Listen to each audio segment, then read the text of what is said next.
Buenos días, mi nombre es Mayra Flores y en nombre del CONCITEC les doy la bienvenida a Perú Conciencia, la Feria Científica del Perú. En esta mañana tenemos un tema muy interesante y del que quizás muy poco a veces escuchamos. Se titula Entender la sociedad peruana desde sus cárceles, el caso del establecimiento penitenciario Mujeres Chorrillos, o como lo conocemos, el penal de Santa Mónica. Para esto tenemos a dos expositoras el día de hoy. Una de ellas se llama Chloe Constant. Ella es coordinadora académica de la Maestría en Derechos Humanos y Democracia y profesora investigadora de tiempo completo en la Flaxo, México. Es doctora en Psicología por el Instituto de Altos Estudios de América Latina de la Universidad París III Sorbonne Nouvelle, diplomada en Estudios Latinoamericanos y en Estudios del Cuerpo.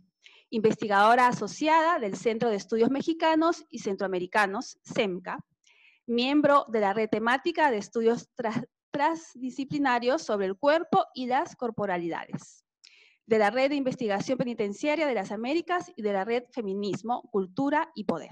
Y también nos acompaña Shari Neira Ríos. Ella es magíster en Sociología y Género de la Universidad París VII y actualmente estudiante de doctorado de la misma institución. Becaria del Instituto de las Américas con el apoyo del Ministerio Francés de la Enseñanza, la Investigación y la Innovación MESRI y coordinadora del Polo Andino Lima del Instituto Francés de Estudios Andinos. Justamente esta actividad se ha realizado en coordinación con el IFEA, el Instituto Francés de Estudios Andinos. Ahora sí, quiero darle la bienvenida a nuestras expositoras. Hola, muchas gracias a todos y a todas por estar aquí. Muchas gracias a IFEA, al CONCITEC, a Chloe, solamente para corregir, es socióloga, no es psicóloga de la Universidad Sorbona. Bueno, yo soy Shari y hemos armado esta mesa redonda para hablar sobre nuestras experiencias de trabajo de campo en el establecimiento penitenciario de Mujeres Chorrillos, más conocido como Santa Mónica.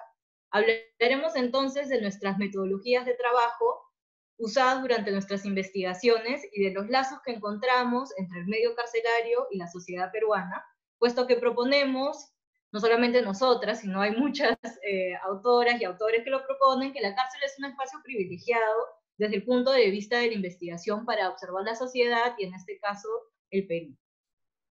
Entonces vamos a empezar con las metodologías aplicadas para realizar nuestros trabajos de campo, y ahí quería preguntarte, Chloe, sobre las metodologías que tú habías utilizado al hacer campo en Santa Mónica, que nos cuentes un poco de tu experiencia, y pues de ahí yo complementaré con la mía. Gracias, Shari. Agradezco también mucho tu invitación y pues al IFEA, al CONCITEC por organizar esta mesa redonda y permitirme otra vez recordar mi trabajo de campo en Perú, ¿no? y compartir mi experiencia como investigadora allí en Santa Mónica. La primera vez que entré a Santa Mónica fue en el año 2007, entonces ya tiene bastante años, ¿no? Y aparte de mi primer ingreso a la cárcel fue como visitante, pero entré como investigadora por medio de permisos, ¿no? Solicité unos permisos de ingreso al INPE, al Instituto Nacional Penitenciario, y pues entré como investigadora para hacer entrevistas semidirectivas, ¿no? El entrar como investigadora hace que pues había custodias, o sea, yo podía entrar los días que no son los días de visita, entonces eran 4 días a la semana durante el día, y pues en un primer momento hice como un recorrido por los talleres de trabajo, ¿no? Entonces conocí todos los talleres de trabajo y en esa época tuve la suerte de coincidir con una directora sumamente humana que vio mi interés ¿no? por el tema, me veía ir, ¿no? todos los días casi, y me dijo, oye, pero quizás quieras conocer otros espacios y quizás quieras conocer también el establecimiento en otros horarios. Entonces, pues esta humanidad, digamos, de la directora hizo que pudiera conocer muchos otros espacios, lo que es el auditorio, lo que es la iglesia, lo que son los pabellones también dentro, ¿no? Porque pues son espacios que son muy cuidados, obviamente pues son esos espacios de vida de las internas, ¿no? y pues hay mucho recelo, digamos, es como que ¿para qué vas a entrar allí? Porque además hay condiciones muy precarias, ¿no? Pero pues pude hacer mis entrevistas allí, en todos estos espacios, conocí la enfermería también, ¿no?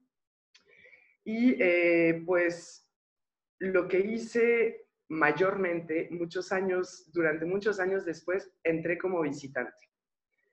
Y entonces ahí es un cambio total, porque entrar como investigadora te confiere cierto poder de alguna manera, ¿no? Porque eres la figura, además, siendo yo extranjera, blanca, europea, pues me confiere un estatuto que es como viene la investigadora, ¿no?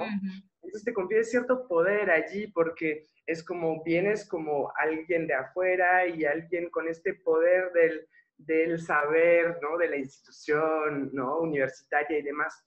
Pero cuando vas como visita, que es lo que hice durante añísimos, sobre todo los miércoles, seguramente quienes viven por allí o han pasado por allí, cuando van a las playas del sur los fines de semana en verano, pasan delante de Santa Mónica y ven esa fila gigante, ¿no? de mujeres los sábados vestidas con faldas, que tienen bolsas de plástico y todo, pues ya yo estuve allí, ya perdí la cuenta de cuántos sábados, ¿no? Y pues entrar como visitante me permitió totalmente otras cosas. O sea, ahí sí perdía mi poder, ¿no? Ahí sí entraba como cualquier persona. Ahí el hecho de que fuera extranjera y demás ya no cambiaba nada, creo, ¿no? Porque tienes que someterte a los mismos, ¿no? A la fila, a los controles de identidad, de seguridad y demás. Pero lo que puedes hacer en la visita cuando estás en este patio gigante, que es, o sea, Santa Mónica, como la mayoría de los penales en Perú, no hay un sistema de visita como lo vemos en las películas, ¿no? De pronto hay como un bloque allí que una persona cara a cara, no. Ahí lo que pasa en los penales y en Santa Mónica es que hay un patio gigante, se instalan mesas y sillas y una está ahí en el medio de una muchedumbre, se puede comprar comida, se puede comprar artesanías, se puede hacer muchas cosas y se puede convivir con muchas personas a la vez. Y eso para hacer investigación pues no tiene precio, porque en realidad lo que puedes hacer ahí es esa observación directa, ¿no? Que nos permite tener como investigadoras nuestra propia visión de lo que ocurre allí, aparte de lo que nos puedan contar en las entrevistas.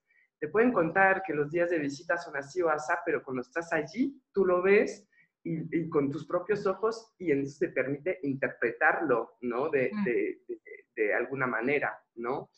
Y pues allí también creo que hay una cosa importante reflexionar como investigadoras. Hay un control de nuestros cuerpos y por medio de nuestros cuerpos, ¿no? Todo ese control de seguridad para entrar y también para salir, que son muchos puntos de control para salir. Ya estamos expuestas a violencias o maltratos de parte de las custodias también, ¿no? Maltrato verbal, sobre todo. Y pues eso, ¿no? Te dejo, Shari, hablar un poco más y luego si quieres hablamos de entrevistas y cosas así. Sí. Bueno, respecto a la observación, por ejemplo, bueno, yo tengo una experiencia distinta, yo nunca fui como visita, yo fui durante el año 2018 sí, solo como investigadora, y es cierto que te da un estatus. Lo gracioso era que yo había pedido el permiso desde la Universidad de París, y entonces todos esperaban en el papel a alguien de la Universidad de París, y cuando me veían llegar a mí era como, tú no eres de la Universidad de París, ¿no? Y yo, bueno, soy una peruana migrante. Y sí, bueno, y ver también las relaciones dentro de la investigación como relaciones sociales que evolucionan también, ¿no? Que si son relaciones con las personas de seguridad, con las mismas mujeres que entrevistamos, que se van desarrollando poco a poco. Además, las personas de seguridad ya te van conociendo también. Eso no significa que no hay un control, pero ya te comienzas a ser conocida en el espacio, ¿no? Y justamente sobre la observación directa, sí, en efecto coincido completamente en el tema de que te da otro punto de vista, porque definitivamente me ayudaba, por ejemplo, bueno, como dice esta socióloga francesa experimentada en las cárceles, la Corinne Rostand, que te da te da como un contraste a lo que la gente te está diciendo, no porque la gente mienta, sino que, por ejemplo, no sé, cuando yo también hacía investigación en los talleres de trabajo, y las mujeres que trabajaban me decían pues que los domingos descansaban, ¿no? Que los domingos era un día de reposo. Pero cuando yo veía el espacio sobrepoblado y bueno, de ahí con bibliografía leía pues que no es que tienen un cuarto para ellas solas, te hace relativizar también la noción del espacio, o por lo menos saber que no es el descanso que nosotros como personas que no estamos encarceladas tenemos como referente, ¿no? O sea, para uno descanso pues es domingo en la casa, en tu cama, sola, en algunos casos, ¿no? Entonces es también relativizar y tener esos otros puntos de vista como referente, ¿no? Para complejizar un poco lo que estamos escuchando y la realidad carcelaria en sí. También otro punto importante para mí de la observación directa era no solamente observar los espacios, sino también las relaciones entre las personas, entre las trabajadoras de un taller, entre las trabajadoras internas, ¿no? de un taller con la seguridad, y también, como mencionábamos, de los agentes del centro penitenciario, que son las personas de seguridad, y las mujeres encarceladas hacia nosotros, ¿no? Observar cómo empiezan esas relaciones, cómo se desarrollan, y también preguntarnos por qué, como mencionabas, bueno, tú eres francesa, eres blanca, eres mujer, y yo, a pesar de ser peruana, también soy alguien que viene de un país como Francia, de una universidad, las relaciones ahí sociales de género, raza y clase son distintas y hay que aprender cómo manejarlas y no imponerse, ¿no? También este tema siempre de preguntar, no imponer la entrevista, ¿no? Pero bueno, eso ya lo vamos a ir viendo en la parte de las entrevistas a profundidad. Pero sí, respecto a la observación, esos son puntos importantes. Que ver el espacio, realmente mirar el espacio, mirar las relaciones. Y también es una manera de confrontar nuestras hipótesis de investigación, ¿no? No solamente las entrevistas te ayudan a eso porque llegamos con algunos presupuestos, pero sobre todo de confrontar los estigmas que existen sobre las personas encarceladas en el Perú, ¿no? Y en el mundo, en realidad, ¿no? Es una población bastante estigmatizada, sin negar, acá no estamos diciendo poniendo en duda si alguien cometió un delito o no, sino simplemente que se trata de personas, y es cierto que cuando vemos la televisión, o sea, las personas que no se dedican a investigar las cárceles, creo que no somos muchos. Yo antes de investigar las cárceles no pensaba en el espacio carcelario y no pensaba en las personas encarceladas. No es un tema que está constante en el imaginario de muchas personas, a menos que tengas algún familiar o algún amigo en la cárcel, ¿no? Y la mayoría de información que se tiene pues es de una serie, del reportaje del domingo. Entonces también es confrontar esas ideas, esos presupuestos, ya con la realidad material, ¿no? Y eso es importante también. Y pues entender ya en el momento de las entrevistas un poco la trayectoria individual de cada persona, y en este caso de cada mujer encarcelada. Entonces, bueno, ahora que ya hablamos de la observación directa y después del hecho de entrar como investigadora, como visita, que son realmente experiencias distintas, también quería que me cuentes un poco sobre el tipo de entrevista que hacías, ¿no? Tú dices que visitabas y que hiciste 2 tipos de entrevistas, ¿no? Indirectas y directas. Entonces, si podrías explicar un poquito más cómo construiste estas entrevistas, tu experiencia con esa metodología, ¿no? Pues la primera vez, o sea, el primer año que hice trabajo de campo, fueron entrevistas semidirectivas, ¿no? En los talleres de trabajo. Pues tenía mi guión, ¿no? Mi guión de entrevista, mis preguntas, como bien decías, para confrontar mis hipótesis, ¿no? Entonces, pues tenía pues mi serie de preguntas, y a la vez creo que pues no tenía experiencia en trabajo de campo. Y como mencionabas, es muy cierto eso, cómo en el tiempo nos vamos haciendo familiares del lugar también, ¿no? Yo me acuerdo mucho del estrés antes de entrar, pasar los controles y no sé qué. Una vez adentro yo estaba súper relajada, ¿no?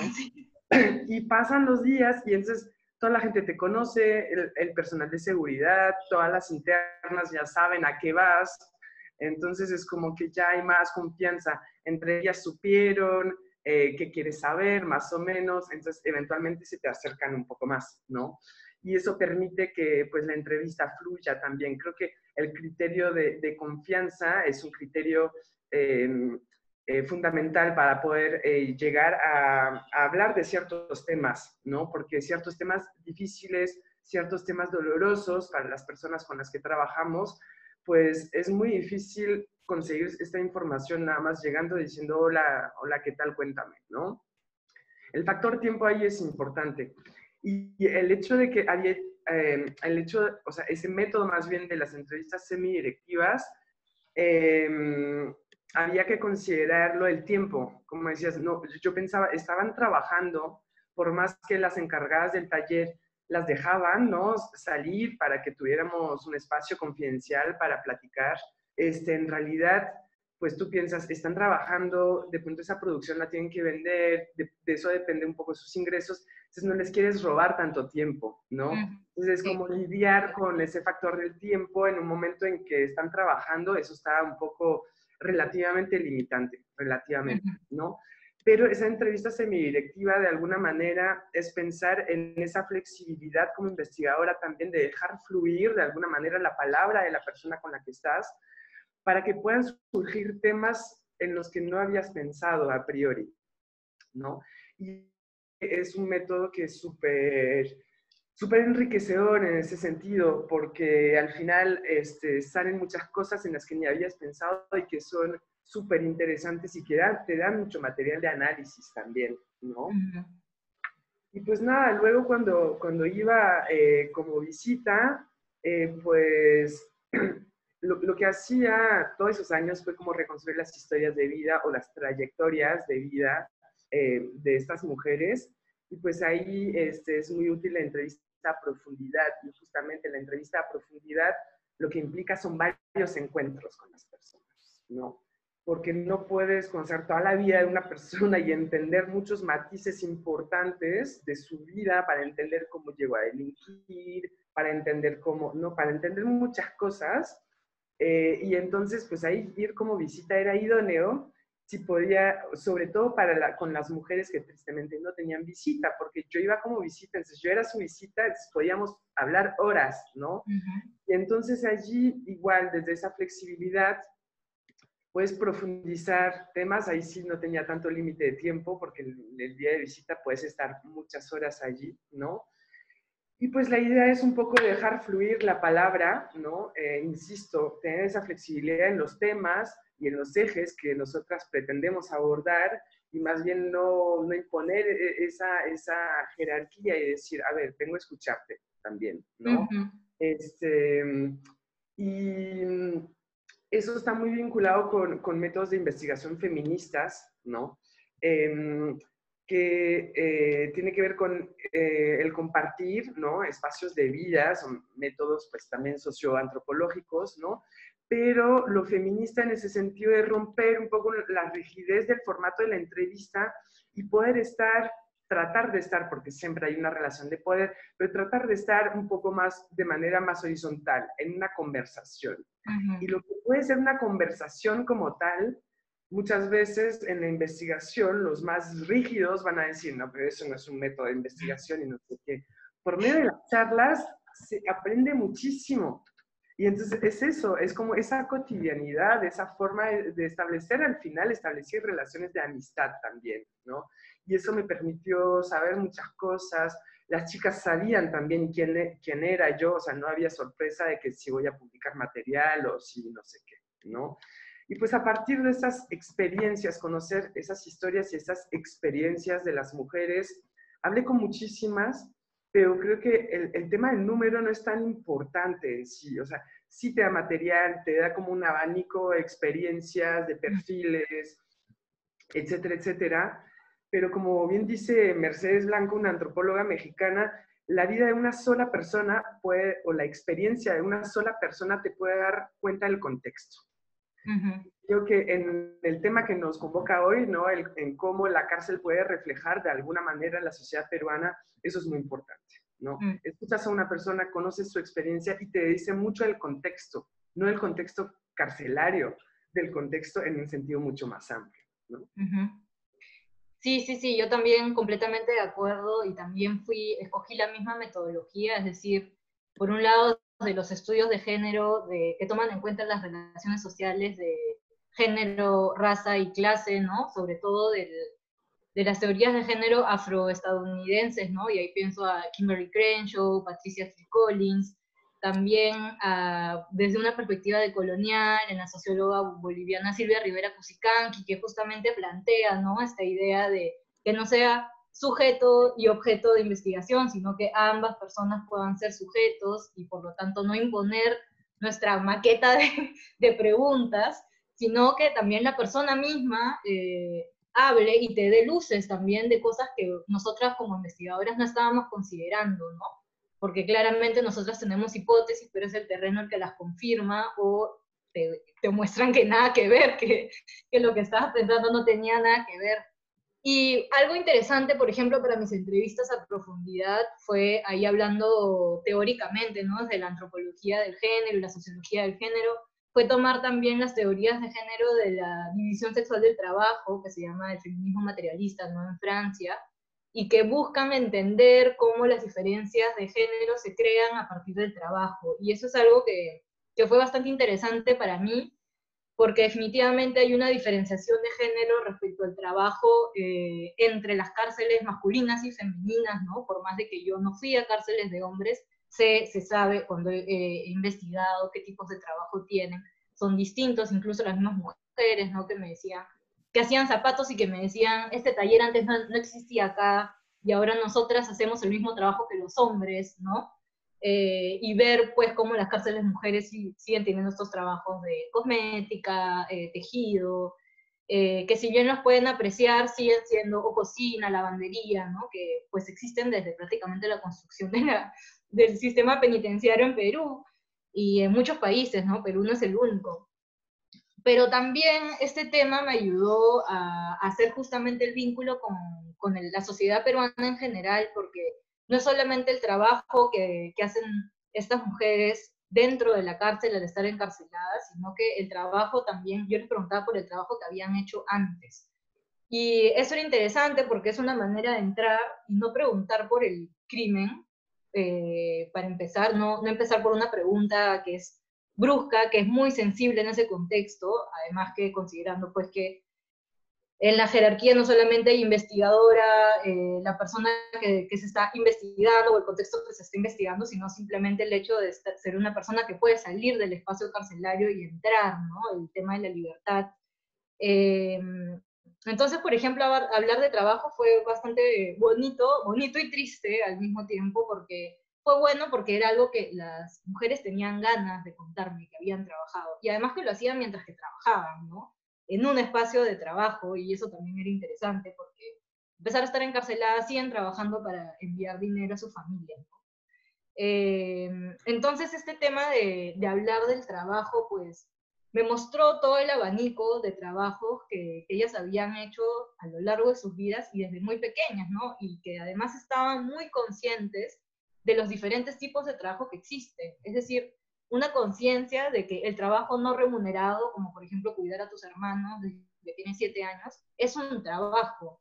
Entonces, y eso en las teorías de género te lo plantean, pero es interesante que también venga de ellas mismas, ¿no? Y que no seamos nosotras las que imponemos estos términos, sino que ellas mismas te lo dicen, ¿no? Y son claramente conscientes de que han trabajado todas sus vidas y que siguen haciendo.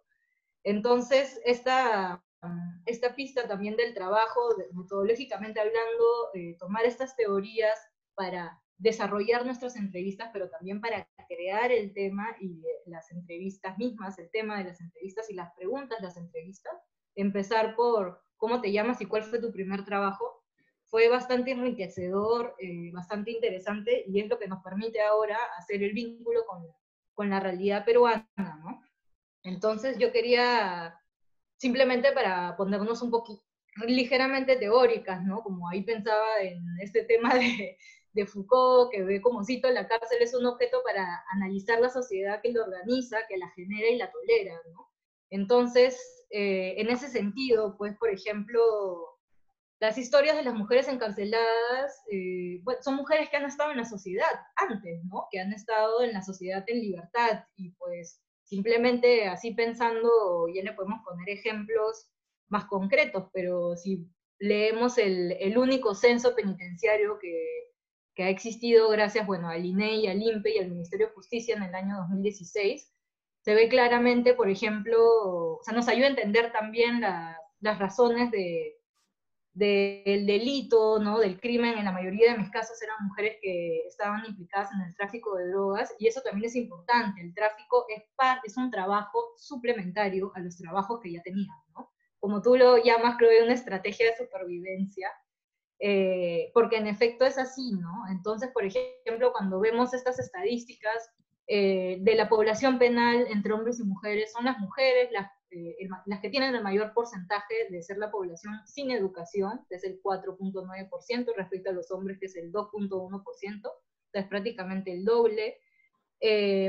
También, por ejemplo, a diferencia de los hombres, las mujeres tienen un mayor porcentaje respecto a dejar los estudios porque su pareja se lo prohibió, que es el 4.4%, mientras que en el caso de los hombres es solamente 1%, o porque tenía problemas familiares, que en este caso es 14%, respecto a los hombres, que es 4.9%, o también, como decíamos, porque tenía que cuidar a los hermanos, ¿no? Que también 2.9% versus 1%, que son realmente como cifras que las doblan o las triplican, ¿no? En el caso de problemas familiares, 14% versus casi 5%, es bastante alarmante. Entonces yo quería preguntarte, por ejemplo, en las entrevistas que tuviste, si algunas de estas estadísticas te hacían eco, ¿no? Como me hacían a mí, una cosa es leer una estadística y otra cosa ya es conocer la historia en concreto, ¿no?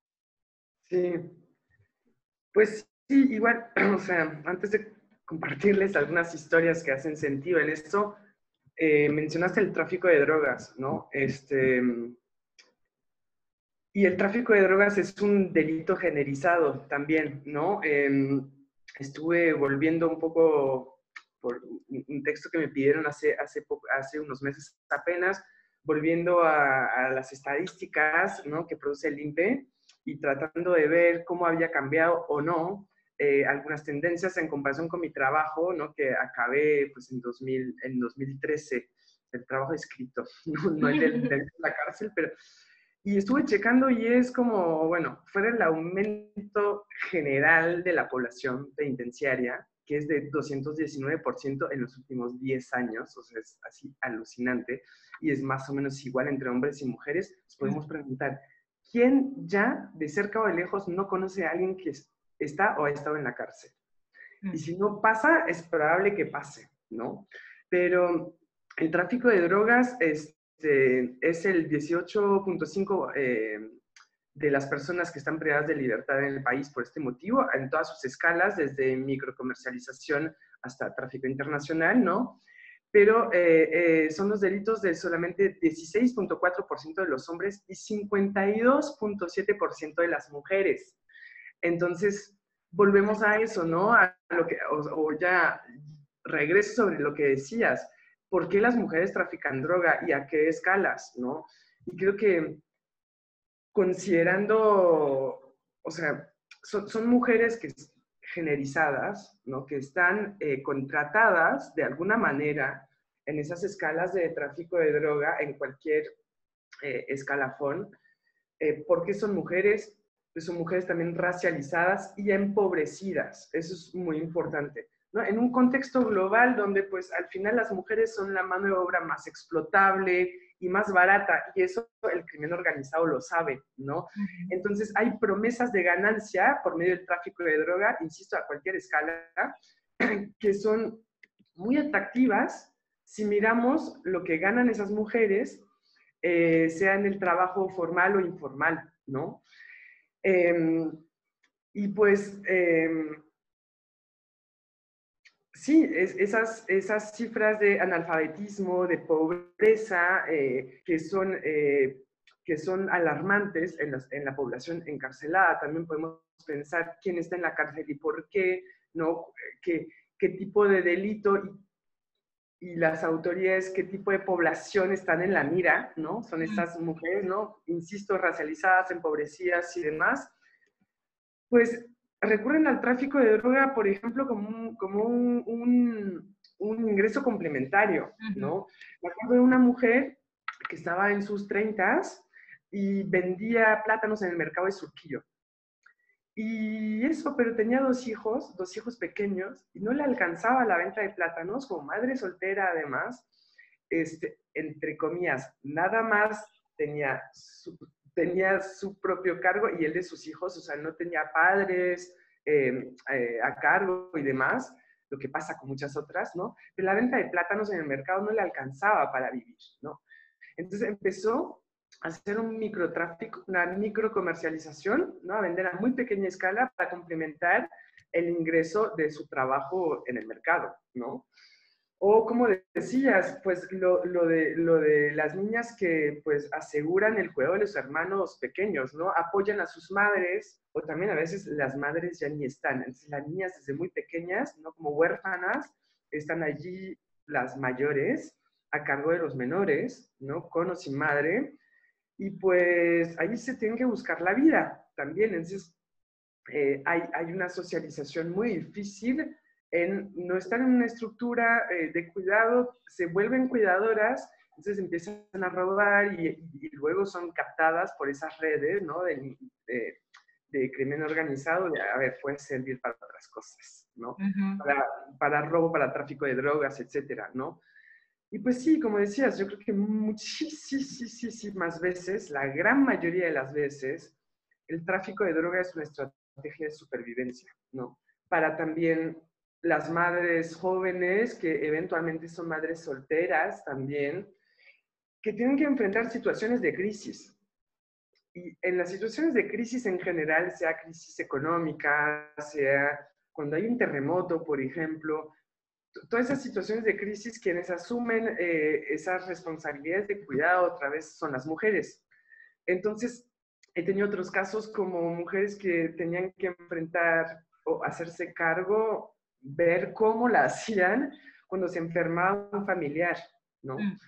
Por ejemplo, una mujer, me acuerdo de una mujer cuyo hijo se contagió de VIH y es como el sistema de salud público es lo que es, ¿no?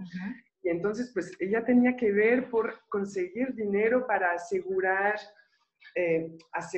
parte del tratamiento, las idas y vueltas al hospital y un montón de gastos que al final no podía asegurar con sus ingresos regulares, digamos. Otra que pues su hijo fue encarcelado y fue lo mismo, soy su madre, no lo quiero abandonar, ¿no? Está todo ese mandato también de maternidad y de cuidado, y entonces ir y venir a la cárcel para la visita implica costo, ¿no? Ese costo no solamente de energía y de tiempo, pero costo económico, desplazarse, hacer las compras, ¿no? Etcétera, etcétera, ¿no? Llevarle ropa, llevarle comida, porque es una realidad también de las cárceles, no te dan ropa, hay comida gratis, ¿no? La paila, pero pues en las cárceles de hombres muchas veces hay redes internas que gestionan, redes de internos que gestionan la comida que hace que los internos la tengan que pagar, por más que supuestamente sea la de la institución, ¿no? Sí, o incluso que se tenga que complementar el plato, ¿no? Por ejemplo, el desayuno, a veces no hay café y una quiere tomar café, entonces tiene que comprar su café, o no hay leche, o el huevito frito, me decían a mí que pues se separaban sus huevos, ¿no? Entonces siempre es una comida que por más que se dé, es un servicio que se da, pero siempre tiene que ser complementado, en realidad, ¿no? Sí, y también sí. los implementos de limpieza, y por ejemplo ahora pienso en la crisis sanitaria del COVID, ¿no? O sea, de todos los implementos de limpieza que faltaban en las cárceles, e incluso hablando de la carga de las mujeres como responsables de sus familias, que probablemente son muchas las mujeres que ahora durante la crisis sanitaria se han hecho cargo de sus familiares enfermos, ¿no? Sí, definitivamente. Entonces, sí, no sé, como a grandes rasgos, yo creo que también el tráfico de droga, por ejemplo, también pueden ser las mulas, ¿no? Que son contratadas para hacer un viaje entre la sierra y la costa, o eventualmente ser enviadas afuera, pero esas muchas veces son las mulas o las burrier extranjeras también, ¿no? Que están todas o casi todas por tráfico de droga, ¿no?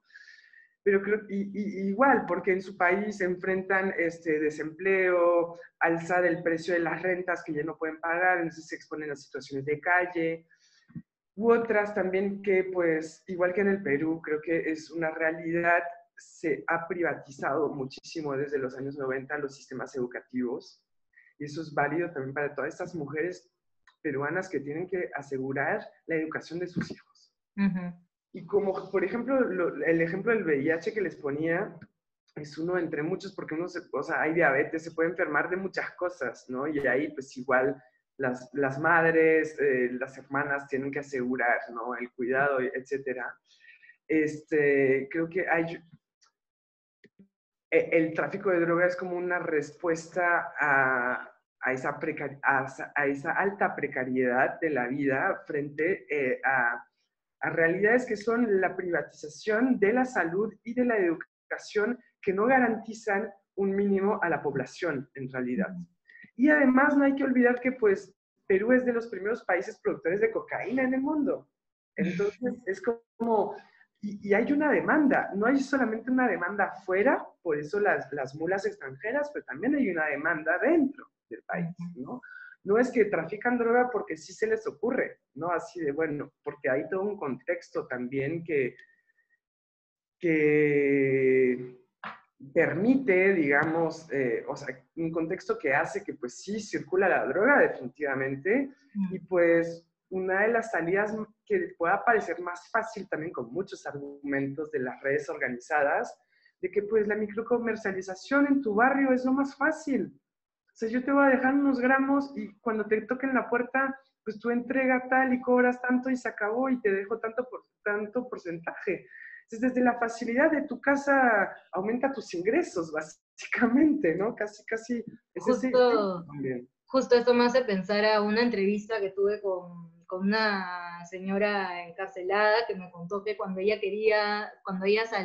saliera, ¿no? Quería hacer su propia empresa de producción de zapatos para los colegios y que quería emplear a las mujeres de su barrio para justamente evitar que sean captadas por las redes de narcotráfico. Porque me decía, yo no quiero que les pase lo mismo que a mí, entonces yo voy a hacer como mi negocio, ¿no? Mi emprendimiento y emplearlas. Entonces, sí, no solamente, o sea, definitivamente es algo que también ellas son conscientes, y era interesante también esta red de solidaridad, que como pensar en nosotros, ¿no? Tener ese proyecto de vida no solamente para ellas, sino para que no le pasen a las otras, ¿no? Sí. Y en efecto, sí, materialmente hablando, también para salpicar un poquito más de estadísticas, ¿no? También el 86.6% de las mujeres encarceladas en el censo dijeron que habían trabajado como trabajadoras del hogar, que es un trabajo que hasta este año no tenía mucha ley que la ampare, ¿no? Si no fuera porque este año ya salió la ley de las trabajadoras del hogar, ¿no? Y también, pues estos porcentajes, este censo respecto al medio penitenciario, no se aleja mucho del censo de la sociedad peruana fuera de la cárcel, ¿no? Por ejemplo, el último censo nacional del 2017 nos mostró que había más mujeres analfabetas que hombres analfabetos, que es un 8.5% versus 3.1%, aún siendo mayor en las áreas rurales, ¿no? Además, eso, nosotras hemos trabajado dentro de todo en la capital, por más de que hayan también personas que provienen de la inmigración, de zonas rurales, pero a preguntarse también cómo ocurre en las cárceles para mujeres que no están en la capital, ¿no? Y también el tema de ser madres solteras, ¿no? Que el censo también demostraba que las niñas de 12 a 14 años presentan el mayor porcentaje de madres solteras, que es 86.4%. Entonces, son realmente cifras alarmantes, preocupantes, y que es un censo que estamos hablando a nivel nacional, y te encuentras la materialización de esas cifras y un poco la consecuencia de esas cifras en la cárcel misma, ¿no? Entonces, bueno, de ahí esta propuesta, ¿no? De cómo este espacio carcelario nos permite realmente ver lo que pasa afuera y ver cuáles son los puntos de acción, los puntos de urgencia, ¿no? En todo caso, para generar políticas públicas, para leyes, reformas, ¿no? Sí. No solamente ir a la cárcel, no solamente analizar el espacio carcelario mismo, exclusivo, ¿no? Sino también lo que ocurre afuera. Sí, me gustaría igual compartir una última experiencia, que es de una mujer que pues obtuvo su libertad, es como que ya sales, y ella pidió quedarse 2 semanas más. Y a cualquiera puede parecer absurdo, es absurdo, pero es así, me parece, sí, absurdo, irónico, no sé, o sea, pueden haber muchas palabras, o más bien me cuesta encontrar una palabra para calificar esa situación, ¿no? Resulta que esta mujer pues tuvo a su hijo en la cárcel, entonces pues los hijos se pueden quedar hasta los 3 años y pues su hijo seguía viviendo con ella y ella dice pues lo que pasa es que en mi casa no hay agua, es decir, no hay un sistema de agua en el barrio donde vivía y entonces dice pues no hay agua y no sé cómo me las voy a arreglar para los pañales, para la comida y demás. Y aquí, decía aquí en la cárcel, aquí mal que bien hay agua, mal que bien hay comida y me las puedo arreglar porque hacía trabajitos, lavaba la ropa de las otras, hacía la limpieza de las otras, vendía lo que pudiera y se ganaba algo. Y ese algo, ese alguito es el que le permitía comprar los pañales, la comida para su hijo y demás.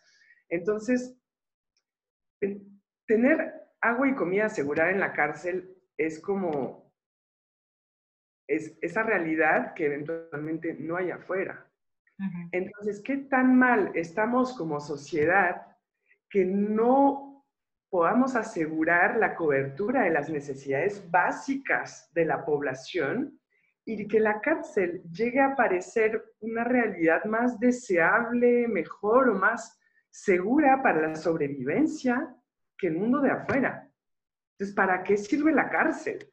¿No? Yo creo que eso es, o sea, abriendo Primera pregunta. Futuros debates quizás, pero creo que ese ejemplo a mí me marcó muchísimo y definitivamente por el tema que nos convocaba hoy me acordé de esa historia más que de cualquier otra, ¿no?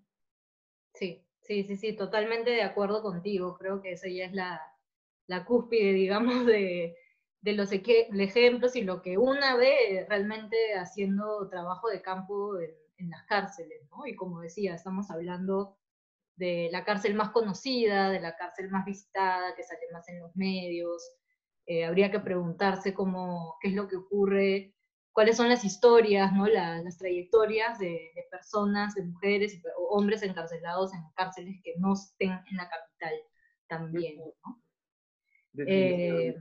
Y bueno, creo que ya abordamos todos nuestros temas. Mayra, tú nos avisas si estamos bien con el tiempo, si habría algo que agregar. Yo agradezco mucho. Sí, yo Sí, no, agradezco dale, mucho Shari. por esta conversación, por esta mesa redonda, fue muy enriquecedor, es súper importante compartir en estos espacios académicos y no académicos nuestras experiencias de investigación, y también que la gente se entere, ¿no? Un poco del medio penitenciario que a veces solamente sale a la luz en momentos de elecciones y después desaparece. Así que nada, muchas gracias por escucharnos. A ustedes, gracias, Chloe, Shari, realmente nos han ilustrado una realidad poco conocida en la sociedad peruana, ¿no? Definitivamente es poco conocida saber lo que pasa dentro de unas cárceles, pero lo que me ha gustado es cómo ustedes han aprovechado este espacio para hacer investigación, no solo dentro, sino a través de ellos, de la sociedad peruana, ¿no? Eso es algo que realmente yo no conocía, que me ha gustado muchísimo, cómo pueden explotar este espacio, y como decía, incluso es un espacio ideal, porque claro, tienes a todos allí que no es una población que quizás no se mueve tanto como es la población general que está afuera, ¿no? Pero igual seguro que tiene sus complicaciones, pero gracias de verdad a las dos por habernos ilustrado con esta temática poco conocida, poco hablada, que es importante también conocerla, ¿no? Así que yo quiero agradecerles nuevamente a Shari, Chloe y sobre todo al Instituto Francés de Estudios Andinos, IFEA, que fue el que ha organizado y propuesto esta actividad para Perú Conciencia. Muchísimas gracias. Y Gracias. Sí, y a continuación, a todos los que nos están viendo, quiero invitarlos que en breve empezamos a las 12 del mediodía otra mesa redonda muy interesante sobre nanoandes, nanociencias colaborativas en la región andina. Así que en unos minutos, a las 12 del mediodía, regresamos. Cuídense todos. Gracias.